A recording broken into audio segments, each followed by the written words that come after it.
யோ வெளில போயா முதல்ல, இங்கேருந்து நேயா பேசிக்கிட்டு இருக்க, உனக்கெல்லாம் ஒரு கான்ட்ராக்ட், உனக்கு 40 லட்ச ரூபா காசு வேற போயா அப்படின்னு இந்த பக்கம் வந்து மனோஜையும் ரோகிணியும் கழுத்தை பிடிச்சி தள்ளாத குறையா வந்து தரல. இது நாள் வரைக்கும் ஒட்டிக்கிட்டே இருக்கிற ரோகிணியும் மீனாவும் இப்போ வந்து எதிரும் புதிருமாகி மீனா வந்து இப்போ ரோகிணிக்கு ஒரு பெரிய ஆப்படிக்கிறதுக்கான ப்ரெடிக்ஷன் தான் அது. ஸோ இப்போ வந்து பார்த்தீங்க அப்படின்னா வந்து இப்போ ரோகிணியை மீனா வந்து திருப்பி வீட்டுக்கு கூட்டு போயிட்டு மகேஸ்வரி வீட்டில் வச்சு இந்த பார் என்னதான் நினச்சிட்டு இருக்கோம் மனசில், நீயும் புருஷனும் சேர்ந்து எப்படியாச்சும் கிறிஸ்ட கொஞ்சம் கொஞ்சமாக பாசமாக பார்த்துக்க ஆரம்பிப்பீங்க, அதுக்கப்புறம் உண்மையை சொல்லுவீங்க, நானும் பார்த்துக்கிட்டு இருக்கேன், உண்மையை சொல்லாமல் இழுத்தடிச்சிட்டே இருக்கீங்க. இதில் இந்த பக்கம் வேற எனக்கு என் புருஷனையும் இல்லை நம்ம மாமாவெல்லாம் பார்த்தா எனக்கு பயமா இருக்கு, நான் எப்பனா உளறிடுவேன் போல இருக்கு. நான் உளறி விஷயம் வெளில வந்துச்சு அப்படின்னா நீ காலி. நீயா பேசி கீசி கன்வின்ஸ் பண்ணி உன் புருஷனை உன் பிடிக்கலரை வச்சுக்கிட்டு அந்த கிறிஸ்ட வந்து கம்ப்ளீட்டா ஏத்துக்க வைப்பான்னு பார்த்தா அப்படி ஒரு விஷயமே நீ பண்ண மாட்டேற. என்னதான் நினைச்சிட்டு இருக்கோம் மனசுல? இப்போ வந்து இப்போ என்ன செத்து போன அவங்க அம்மாவோட ஆவிதான் வரணுமா அப்படிங்கிற மாதிரி பேசிக்கிட்டு இருக்க. என்ன சொன்னீங்க மீனா? சூப்பர் மீனா, கையை கொடுங்க அப்படின்னு வந்து ரோஹிணி பேசுறதெல்லாம் பார்த்தா இவங்களுக்கு ஷாக்கிங்கா இருக்கு. என்னதான்டா ஆச்சு இந்த பொண்ணுக்கு அப்படின்ட்டு. பொண்ணா வந்து இல்ல இப்போ வந்து நீங்க கொடுத்த ஐடியாவை தான் நான் வந்து ஃபாலோ பண்ண போறேன் மீனா. இதை வச்சு கரெக்டான முடிவு என்னன்னா, நான் இதை வச்சே எப்படியாச்சும் வந்து மனோஜை வந்து சரி பண்ணிடுறேன் அப்படின்னு சொல்லிட்டு இப்போ ஒரு பேய் டிராமாவுக்கு இவங்க ஏற்பாடு பண்ண. ஆனா இந்த டிராமாவுக்கு பிறகுதான் இதை விட ஒரு பெரிய டிராமா நடந்து ரோகிணிய மீனா சப்போர்ட் பண்றது, ரோகிணிக்கு மீனா அட்வைஸ் கொடுக்கறத நிறுத்தி மீனா ரோகிணியை வில்லியா பார்த்து அவங்கள காலி பண்ணணும் அப்படின்னு முடிவு பண்றதுக்கான சம்பவம் வரப்போகுது. ஸோ அதுக்கு முன்னாடி வந்து பாத்தீங்க அப்படின்னா அந்த ட்விஸ்ட்டுக்கு முன்னாடி இப்போ இந்த விஷயத்துல இப்போ வீட்டுக்கு வந்து ரோகிணி போயிட்டு என் உடம்புல வந்து கிறிஷோட அம்மாவோட ஆவி இருக்கு, நான் தான் கிறிஷோட அம்மா, நீ என்ன பண்ணுவியோ தெரியாது, அவன் மேல பாசம் காமிக்கணும், அவனை வந்து கொஞ்சம் கொஞ்சமா வந்து நீ அவனை வந்து ஏத்துக்க ஆரம்பிக்கணும், இல்லைன்னா அவ்வளவுதான் அப்படிங்க. இவர் செவுத்துல ஜம்ப் பண்ணி செவுத்துல எல்லாம் போய் உட்கார்றாரு. உட்காந்து ஐயோன்னு ஷெல்ஃப்ல எல்லாம் உட்கார்றவர் என்னடா அதுன்னு பயந்து போய் இப்போ வந்து மனோஜே போய் கிறிஷ கூப்பிட்டு நீ வா என் கூட வந்து தூங்கவா அப்படின்னு கூப்பிட்டு வரதும், இதுக்கடையில வந்து ரோகிணிக்கு பேய் பிடிச்சிருச்சு, அதனால அவங்கள போய் வந்து பேயோட்டுற சாமியாரை பார்க்கணும்னு திருப்பி ஒரு சாமியார் டிராமாவெல்லாம் ஒரு பக்கம் நடந்துகிட்டு இருக்க. இதுக்கடையில தான் வந்து பாத்தீங்க அப்படின்னா வந்து ரோகிணியை விஜயா வீட்டுக்கு திருப்பி பார்வதியோட வீட்டுக்கு கூப்பிடுறாங்க.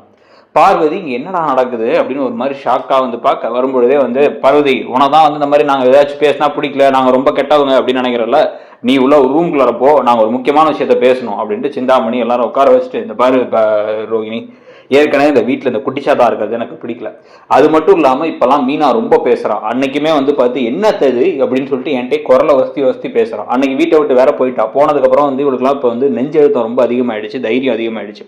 இதுக்கெல்லாம் காரணம் என்னன்னா அவளுக்கும் பணம் வரப்போகுதுங்கிறதான். நீ எங்க கான்ட்ராக்ட் எடுக்கிறியோ அதே இடத்துல அவளும் கான்ட்ராக்ட் எடுத்திருக்கா.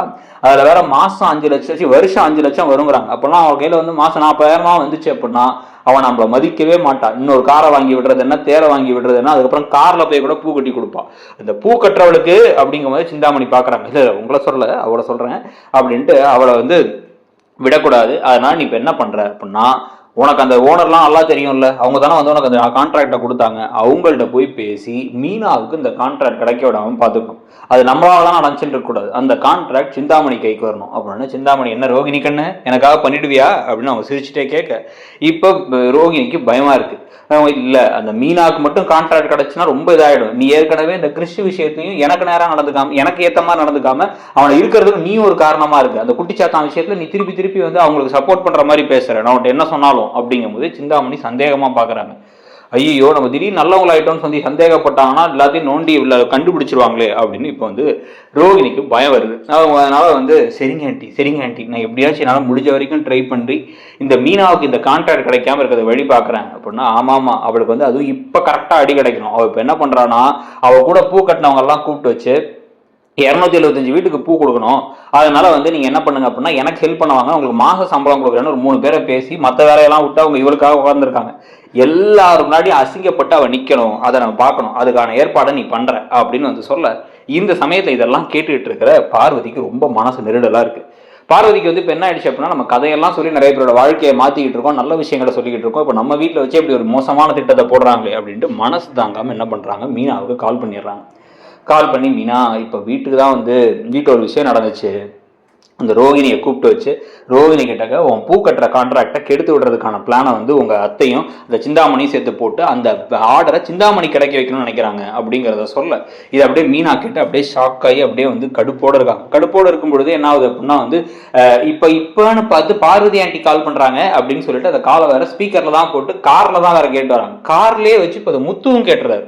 முத்து கேட்டு அவரும் கடுப்பாயிட்டாரு. இந்த பார்லமாவை பாத்தியா அப்படின்னா, விடுங்க அந்த மாதிரிலாம் அவங்க பண்ண மாட்டாங்கன்னு நினைக்கிறேன் அப்படிங்கும் போதே வந்து பார்த்தா அடுத்த நாள் காலையில எப்படியே ரோகிணி ஒரு மாதிரி சந்தேகத்தோடய மீனா பார்த்துக்கிட்டு இருக்க, நாங்க வந்து அந்த கான்ட்ராக்ட் கொடுத்த அந்த ஆஃபீஸ் போறோம், அவங்கள்ட்ட வந்து இன்னொரு அட்வான்ஸ் பணம் வாங்க வேண்டியது இருக்கு டீலர்ஸ் கொடுக்கறது அப்படின்னு வந்து மனோஜை கூப்பிட்டு கிளம்பி போறாங்க.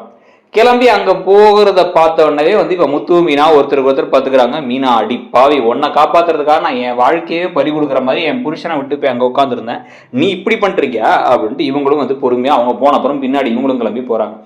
அங்க உள்ளார போயிட்டு என்ன பண்றாங்க அப்படின்னா, மேடம் என்னுடைய சிஸ்டர் இன்லா தான், சரி என் சிஸ்டர் இன்லா தான், இவளுக்கு கூட கோ சிஸ்டர் தான், இருந்தாலுமே என்ன விஷயம்னா அவங்க அவ்வளோ தூரம் ஒரு இதுக்கு எலிஜிபிளான ஆள் கிடையாது. 225 வீட்டுக்கெல்லாம் கரெக்டாக பங்க்சுவலாக கொடுக்க முடியாது. அதுக்கெல்லாம் வந்து ஒரு பெரிய பிஸ்னஸ் பண்ற ஒரு மூளை வேணும். அதெல்லாம் வந்து இப்போ எங்களுக்கு இருக்க மாதிரி ஒரு விஷயம் யாருக்கு இருக்குன்னா சிந்தாமணிக்கு இருக்கு அப்படின்னு வந்து இப்போ மனோஜும் ரோகிணியும் பேசுறாங்க. மனோஜ் கிட்ட சொல்லிட்டே வேற வந்திருக்காங்க ரோகிணி, ஏன்னா வந்து இது அத்தை ஆன்டி சொல்றாங்க அதனால பண்ணணும் அப்படின்ட்டு வேற.